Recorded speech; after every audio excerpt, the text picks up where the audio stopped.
जय हिंद। पिछला वीडियो में जैसा कि आपने देख चुका है कि हमें जो ऊर्जा मिलती है वो मुख्य रूप से कार्बोहाइड्रेट से मिलती है। इसीलिए आज हम लोग इस वीडियो में देखने वाले हैं कि आखिर कार्बोहाइड्रेट से हमें ऊर्जा मिलती कैसे है। सबसे पहले एक छोटा सा स्ट्रक्चर हमने बना रखा है कि कार्बोहाइड्रेट पहले टूटता है ग्लूकोज में और फिर वो ग्लूकोज टूटता है हमारे एटीपी में। अब ऐसे ही समझिए कि हम लोग जो भोजन करते हैं, चावल जो खाते हैं, गेहूं जो खाते हैं, मतलब दाल रोटी जो खाते हैं, उसमें कार्बोहाइड्रेट होता है। हमारा दांत उसको चबाना शुरू करता है, चबा चबा करके उसका सतही क्षेत्रफल बढ़ा देता है, जिसके कारण उस पर एंजाइम बढ़िया से काम कर पाता है। हमारे लार में होता है अमाइलेज, जो कि उस कार्बोहाइड्रेट को तोड़ने में मदद करता है। इसके बाद भोजन जो बोगस बन जाता है वो हमारे ओएसोफेगस में पहुंचता है, जिसको ग्रास नली हम लोग बोलते हैं। फिर ग्रास नली से होता हुआ वो हमारे स्टमक में चला जाता है, यानी कि अमाशय में। अब दोस्तों, अमाशय में ये जो कार्बोहाइड्रेट होता है ना, इसका पूरी तरह से इसका मरम्मत हो जाता है। फिर उसके बाद पहुंचता है छोटी आंत में, वहाँ लुगदी जैसा एकदम से बन जाता है और वो कार्बोहाइड्रेट बन जाता है ग्लूकोज। फिर उस पर अग्न्याशयी रस कार्य करता है और फिर उस पर यकृत से निकला हुआ पित्त भी उस पर कार्य करता है, फिर उसको बना देता है ग्लूकोज। फिर ग्लूकोज के रूप में वो संचित ऊर्जा वो हमारे ब्लड वेसल में पहुंच जाता है और फिर वो ब्लड वेसल होते हुए वो पहुंच जाता है हमारे कोशिका में। ठीक है। और जब कोशिका में पहुंचेगा तो उस ग्लूकोज का विखंडन होगा और उससे बनता है एटीपी। अब ग्लूकोज और एटीपी में क्या अंतर है ये हम आपको थोड़ी देर में समझाने वाले हैं। आखिर हम ग्लूकोज और एटीपी में क्या कुछ छोटा सा अंतर है, लेकिन महत्वपूर्ण अंतर तो है ज़रूर। साथियों, अब आप समझ गए कि कार्बोहाइड्रेट जब हमारे मुंह में जाता है और जब हम उसको चबा चबा करके उस पर एंजाइम्स के द्वारा जब क्रियाएँ होती हैं तो कार्बोहाइड्रेट क्या बन जाता है? ग्लूकोज। और जैसा कि आप ग्लूकोज का सूत्र भी जानते होंगे, क्या होता है? C6H12O6। इसीलिए ग्लूकोज को हम लोग बोलते हैं 6 कार्बन वाले अणु। क्या बोलते हैं? 6 कार्बन वाले अणु बोलते हैं। किसको? तो ग्लूकोज को। अब सबसे पहले कोशिका पहुंचेगा ग्लूकोज में, तो कहाँ पहुंचेगा? कोशिका द्रव में। कोशिका द्रव में पहुंचेगा और फिर वो ग्लूकोज कोशिका द्रव में पहुंच करके वो टूट जाता है। यहाँ पर देख रहे थे 6 कार्बन वाला अणु, और यही 6 कार्बन वाला अणु टूट करके अब बन जाएगा 3 कार्बन वाला 2 अणु।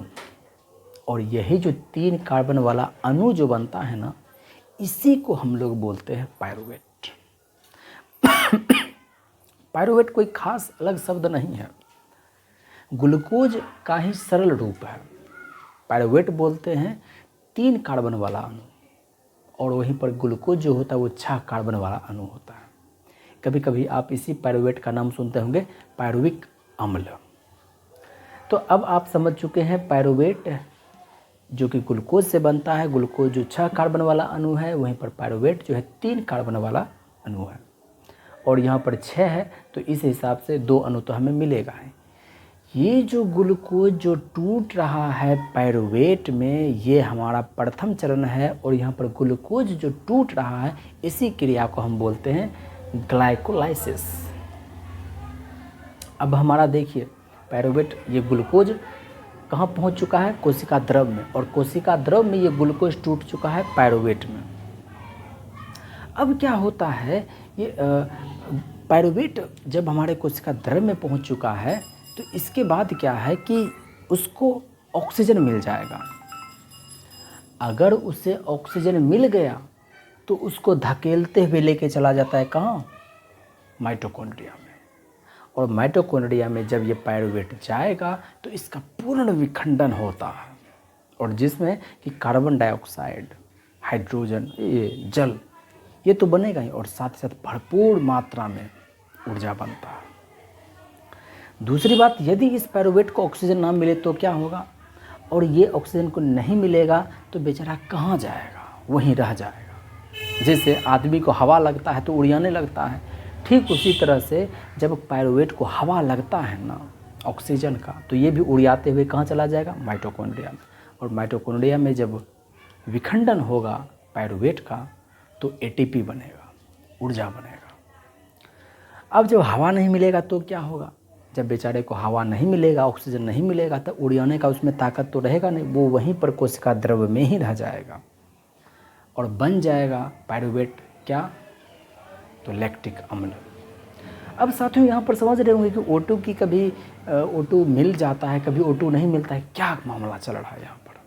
तो सीधा सा बात यहाँ समझो कि हम लोग चलते फिरते हैं, जब ज़्यादा चलते हैं, ज़्यादा दौड़ते हैं, तो जिस अंग का प्रयोग होता है पैर का, वहाँ पर हम लोग सांस कम लेते हैं तो वहाँ पर ऑक्सीजन की कमी हो जाती है। और वहाँ की कोशिका, सभी जगह की कोशिका नहीं, ऐसा नहीं होता है कि हम ज़्यादा चलते हैं तो हमारा किडनी दर्द करने लगा, हमारा हृदय दर्द करने लगा, हमारा कुछ भीतर का दर्द कर रहा है। अगर उसमें दर्द हो रहा है तो वो बीमारी है। अगर आपके मांसपेशी में दर्द हो रहा है तो वो आपका लैक्टिक अम्ल है, क्योंकि ऑक्सीजन की कमी जो हुई है, ऑक्सीजन की कमी का जो प्रभाव पड़ा है वो हमारे मांसपेशी पर पड़ा है। और मांसपेशी के बारे में जैसा कि आप लोग खूब बढ़िया से जानते होंगे, हमारे हड्डियों से जो लगा हुआ जो मांस होता है ना, उसी को मांसपेशी बोलते हैं। कभी आप मुर्गा खाए हैं तो उसमें आप देखे हैं कि कोई ऐसा हड्डी हो जिसमें कि मांस नहीं हो। तो हर मांस हड्डी जो है, हर हड्डी मांस से जुड़ा हुआ अवश्य रहेगा, क्योंकि हम लोग जो सिग्नल देते हैं वो मसल्स को देते हैं, यानी मांसपेशी को देते हैं, और हम लोग मांसपेशी उठाते हैं तो हमारा हड्डी भी उठता है। और जहाँ तक हड्डी की बात करो तो निर्जीव ना है। तो जब भी हम लोग ज़्यादा चलते हैं, ज़्यादा हाथ से काम करते हैं, तो दर्द जो उत्पन्न होता है वो लैक्टिक अम्ल से होता है, क्योंकि ऑक्सीजन की कमी हो जाती है वहाँ पर।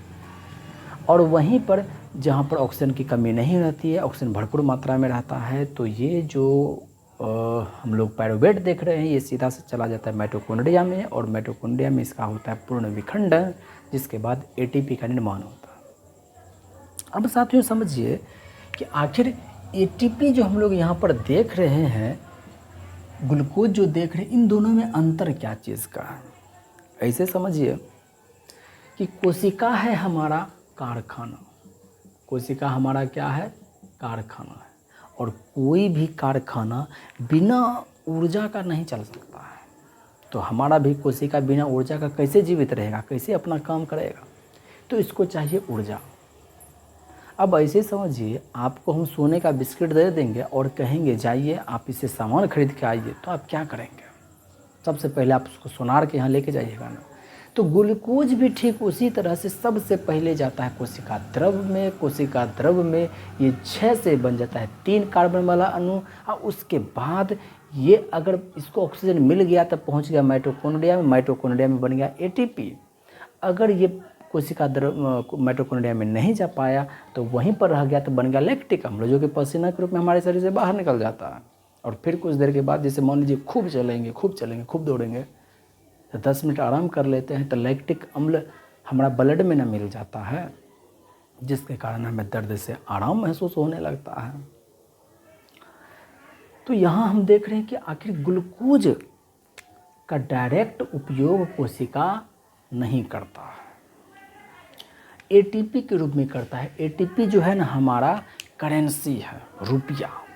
अगर रुपया मिल जाए तो हम कुछ चीज़ खरीद सकते हैं, तो उसी तरह से एटीपी भी जो है हमारे ऊर्जा का करेंसी है, और इसी से वास्तव में कोशिका को ऊर्जा मिलता है। अब ऐसे समझिए कि आप यदि बाइक के इंजन की बात करेंगे तो बाइक के इंजन में पेट्रोल क्या होता है, जलता है और उससे ऊर्जा निकलता है, जिसके कारण धकेलता है पिस्टल को, उसके बाद फिर वो ऊपर नीचे होता है, इसके कारण पीछे वाला पहिया घूमता है और पीछे वाला पहिया के साथ में आगे वाला पहिया भी घूमता है। तो यहाँ भी कोशिका में जाने के बाद ये ग्लूकोज टूटता है, जलता है, और ये जो है माइटोकॉन्ड्रिया के भीतर एक अलग से एक नाम होता है एडीबी। ये खाली बैटरी की तरह होता है। जैसे अगर हम कहें एटीपी क्या है, तो एटीपी को हम कह सकते हैं ये रिचार्जेबल बैटरी है, मतलब आप इसको रिचार्ज कर सकते हैं।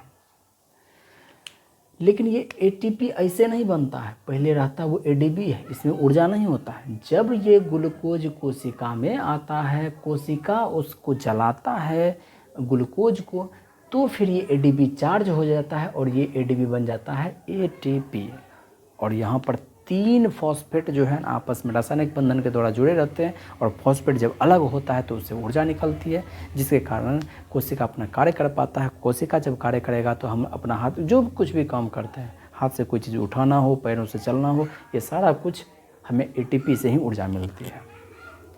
तो साथियों, हम उम्मीद करते हैं कि आपको सब कुछ समझ में आ गया होगा। वीडियो के अंत तक बनने का बहुत बहुत शुक्रिया। जय हिंद।